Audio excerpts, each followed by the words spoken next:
Mi invitado dice, es el tiempo exacto de revocar el derecho legal del enemigo en las finanzas. ¿Tú qué dices sobre las Cortes del Cielo, que es una asombrosa revelación que ya ha respondido oraciones por más de una década? Para aquellos que no han oído antes de ello, ¿puedes explicar brevemente qué son las Cortes del Cielo? Las Cortes del Cielo son una dimensión. La mejor forma de explicarlo es, Jesús, cuando enseñó oración, lo puso en 3 rondas: acercarse a Dios como Padre, amigo y juez. Muchos sabemos lo que es ir con Él como Padre, sabemos cómo es acercarse a Él como amigos, porque es nuestro amigo.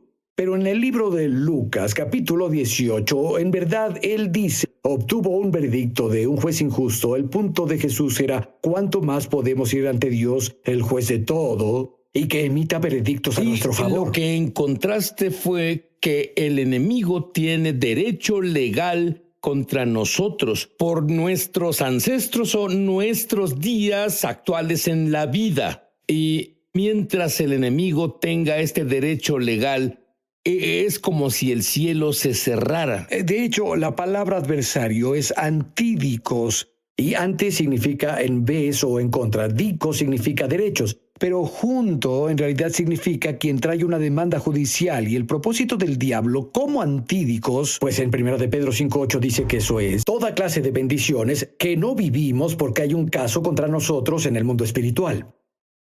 Ahora, ¿cómo rayos brincaste de todas estas maravillosas áreas a las finanzas? Bueno, porque las finanzas es un área en que Dios quiere bendecirnos. La Biblia nos dice que tenemos bendiciones de sanidad, bendiciones en la vida familiar, bendiciones en la vida personal, pero financieramente, y el enemigo construye casos contra nosotros para alejarnos de la bendición financiera que Dios nos guarda. Y hay un avivamiento tal viniendo al mundo porque se llama la gloria global. Y adivina qué, cubrirá las finanzas. Absolutamente. Y bueno, estamos en un estudio que requiere de finanzas, porque para alcanzar al mundo requieres finanzas. Y lo que pasa, y pasa seguido, es que el enemigo o su plan malvado logra que las finanzas propaguen sus propósitos, pero Dios dice, necesito personas que ayuden financieramente mis propósitos en la tierra, porque Dios no aventará dinero del cielo. Debe tener vasijas para canalizarlo hacia la tierra, y el enemigo sabe eso, y él busca derecho legal para negarnos el derecho a funcionar en esa área. Entonces, ¿tú crees que Dios quiere que todos tengan mucho dinero? Creo que Dios quiere que todos prosperen, y sé que es la realidad en la vida de la gente. Sé que fue la realidad en mi vida en momentos pasados, pero debo decir, cuando descubrí las Cortes del Cielo, Sid, y comencé a deshacer asuntos de mi linaje y diferentes otros asuntos, te digo que algo se rompió y la bendición de Dios comenzó a llegar. Yo creo que Dios hará que muchos creyentes prosperen, creo que el diablo está nervioso porque todo ese dinero va a la expansión del reino. En realidad oí al Señor decirme, y en el sueño vi a una chica pakistaní, no se le permitía ir a la escuela, en la situación que estaban, y el Señor me habló y dijo, es a la que quiero que envíes una porción para quien no tiene nada, y yo creo que Dios nos confiará dinero para que podamos financiar el reino de Dios, que literalmente sembremos en esa clase de situaciones, en tareas, y que alguien cubra sus necesidades que de otro modo no se haría jamás. Jesús se volvió pobre. Sí, no creo que eso hable de su estatus económico, tanto como hablar de lo que hizo en la cruz. Porque cuando Pablo escribió, dice, aunque era rico, por amor a ustedes se hizo pobre para poder hacerlos ricos, porque la cruz fue un trueque. La cruz fue una transacción donde Jesús tomó lo que era nuestro y nos dio lo suyo. Otra cosa que señalas, y voy a decirte algunas de las cosas que encontrarás en este show, nunca las oíste antes. Deuteronomio 8:18. ¿Oíste eso antes tal vez? Él te da el poder de hacer riquezas Lo han malentendido totalmente. Explícalo. Bueno, él dice, te da poder para hacer las riquezas a fin de confirmar el pacto que juró a tus padres. Y hay otras cosas aquí, pero lo primero que es muy claro es que Él no nos da riqueza, Él nos da el poder para crear riqueza. En otras palabras, ideas, entendimiento creativo, favores, conexiones que vienen porque la bendición de Dios está sobre nosotros, pues somos el pueblo del pacto. Y la Biblia dice, Él te da poder para hacerlas. Esa palabra, hacer, literalmente podemos tener la idea de concebir algo, y la forma en que la riqueza viene es que Dios deje una idea en tu espíritu. Pero bueno, muchos siempre pensamos, y tal vez pase una vez en un trillón de años, que vayamos al buzón y haya un cheque de $10,000 ahí. Esa no es la norma, esa es la excepción. Eso es correcto, porque la forma en que Dios lleva la riqueza a tus manos y hacernos prosperar es impartiéndonos el poder de hacer riqueza, la bendición de Dios sobre nosotros. Creo que es un resultado por ser personas de su pacto. Y entonces, de nuevo, cuando Jesús murió en la cruz, Él trató con el pecado, trató con la enfermedad, trató con el espíritu de pobreza que quiere controlarnos, y eso le digo a las personas, que quiere determinar nuestro futuro en vez de lo que Dios dice. ¿Qué dice la Biblia sobre la transferencia de riqueza del fin de los tiempos? Bueno, claramente en las Escrituras la Biblia promete que al pecador da el trabajo de recoger para darlo al que agrada a Dios. Y en realidad creo que es interesante porque Él no solo dice la riqueza será transferida. Entendemos, al ser transferida la riqueza, el pecador y sus planes, lo que ha propagado en la tierra. Ellos perdieron su influencia porque la riqueza produce influencia. Y Dios quiere confiarnos con riqueza para ver su orden del día, su propósito en la tierra. Y la riqueza transferida es para ese propósito, es por esa razón. Ahora, oí sobre la riqueza transferida por años y años y años, pero normalmente era sobre cómo iba a ser bendecido y cómo iba a tener una mejor vida y cómo, tú sabes, pasar a eso. Pero entiendo que la riqueza transferida es para el cumplimiento del plan de Dios en la tierra, y porque no podemos ver que pase sin que eso ocurra.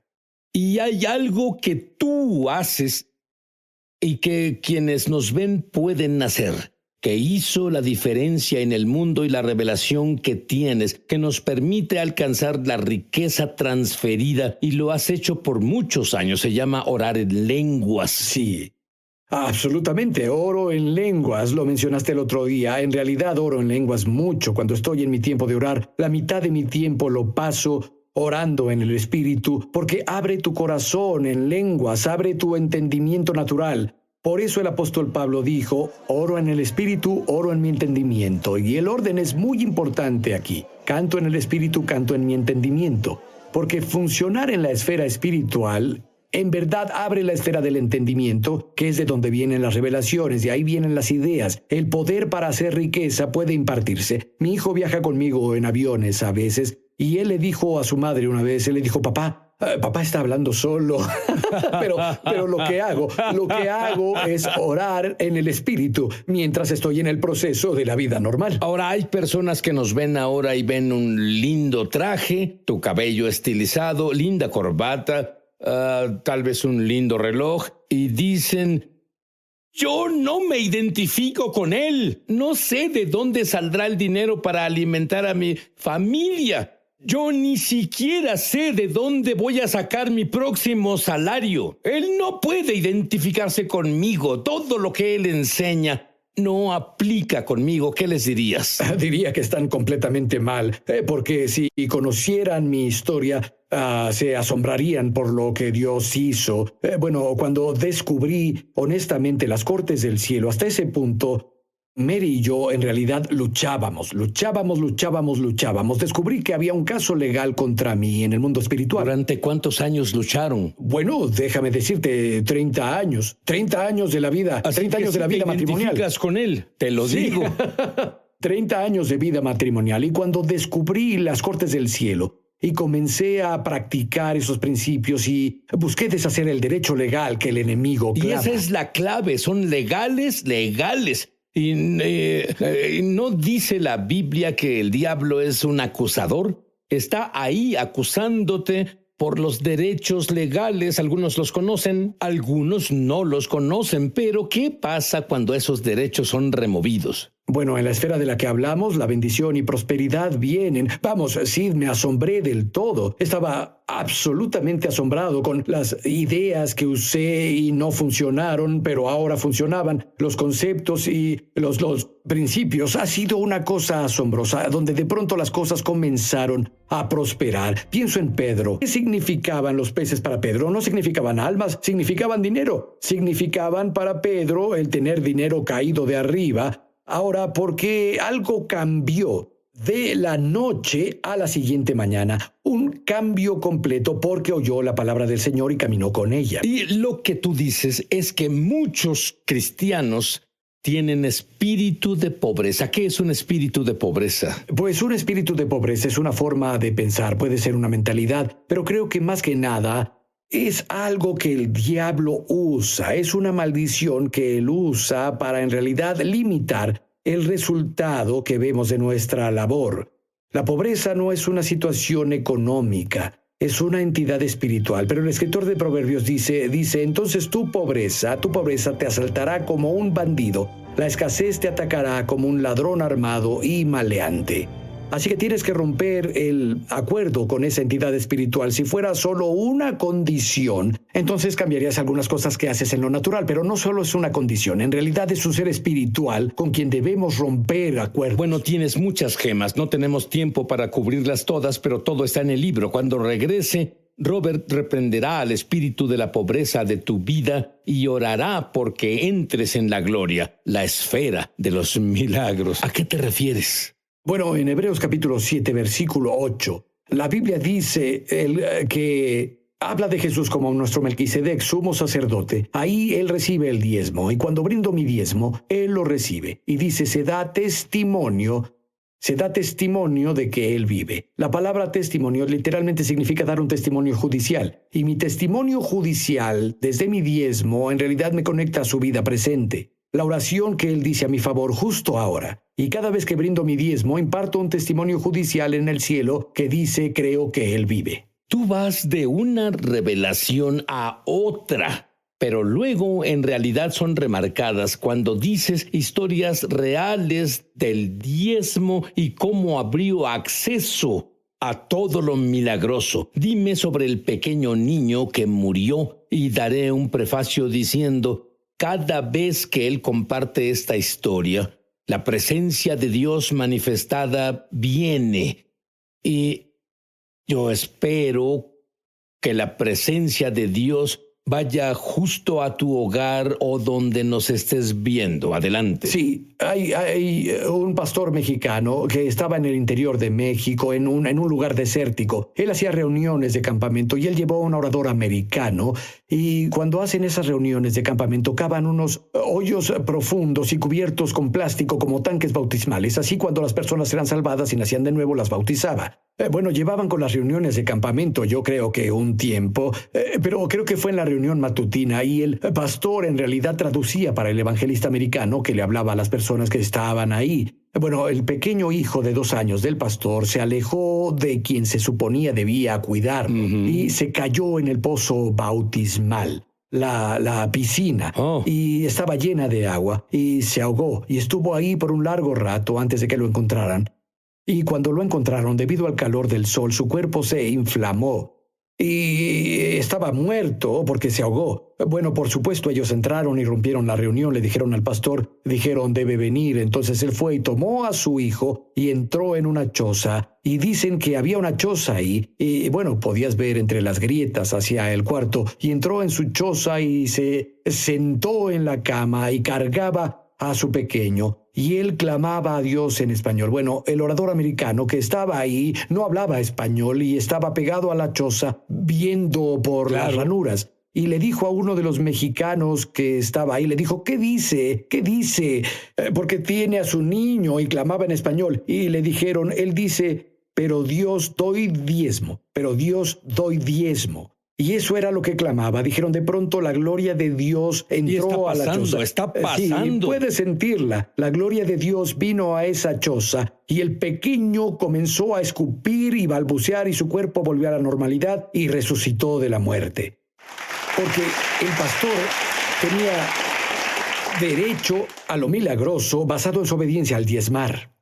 Bueno, hablando de la gloria que ya invadió el estudio, es fuerte. ¿Y qué hay de la mujer que sanó de cáncer? Sí, esa fue una situación donde alguien llamó y dijo, ¿puede orar con esta señora que tiene cáncer? Y dije, pues seguro. Acortando la historia, terminamos en el teléfono con ella e hice algo que yo nunca hice antes. Yo había visto que el diezmo habla y da testimonio en las cortes del cielo. Y guié a la señora en oración con base en sus diezmos. Ella impartió testimonio judicial de que creía que Jesús vivía y que él hablaba en su favor. Entonces, con base en eso, la hice orar. Señor, con base en mis diezmos y lo que dice ante ti, derramarías tu fluir sanador en mi vida. Y literalmente, ella tenía bultos en su cuerpo. En un par de días, los bultos desaparecieron de su cuerpo y comenzó a sanar completamente del cáncer. Quiero decir una oración contigo para que tengas un conocimiento experiencial de Dios. Tú que conoces, tú que naciste de nuevo y que tus pecados son perdonados antes de impartir la gloria.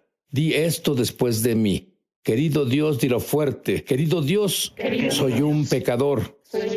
Por favor, perdóname.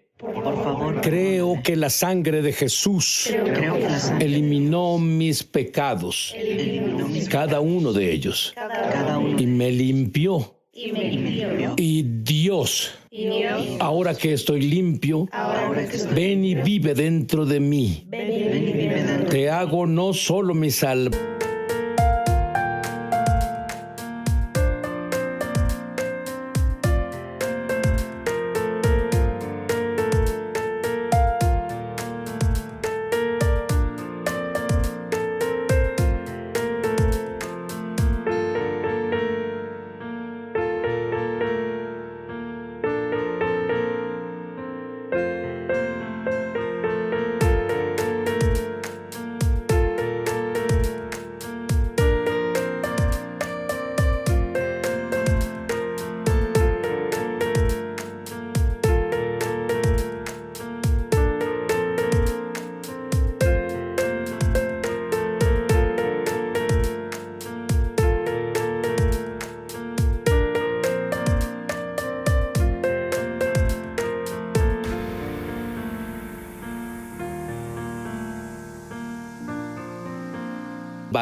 sino mi Señor. Quiero experimentarte. Amén. Y Robert, rompe el espíritu de la pobreza y ora por la gloria. Y Padre, quiero agradecerte ahora mismo por aquellos que nos ven. Y Señor, quiero decretar y declarar, incluso desde esta autoridad que me diste en las cortes del cielo, que todo derecho legal con base en la sangre de Cristo se rompe en tu pueblo, que el enemigo reclamaba para afligir con espíritu de pobreza y ganancias diminutas por su labor. Señor, decreto justo ahora la pobreza, tú la destruyes, sus derechos son revocados con base en lo que Jesús hizo por nosotros en la cruz, que se volvió pobre para que podamos prosperar, e incluso las Escrituras dicen ser rico. Así que imparto eso a tu pueblo y digo, Señor, deja que la prosperidad venga ahora. Señor, incluso veo puertas abrirse, puertas viniendo ahora con nuevas oportunidades para las personas.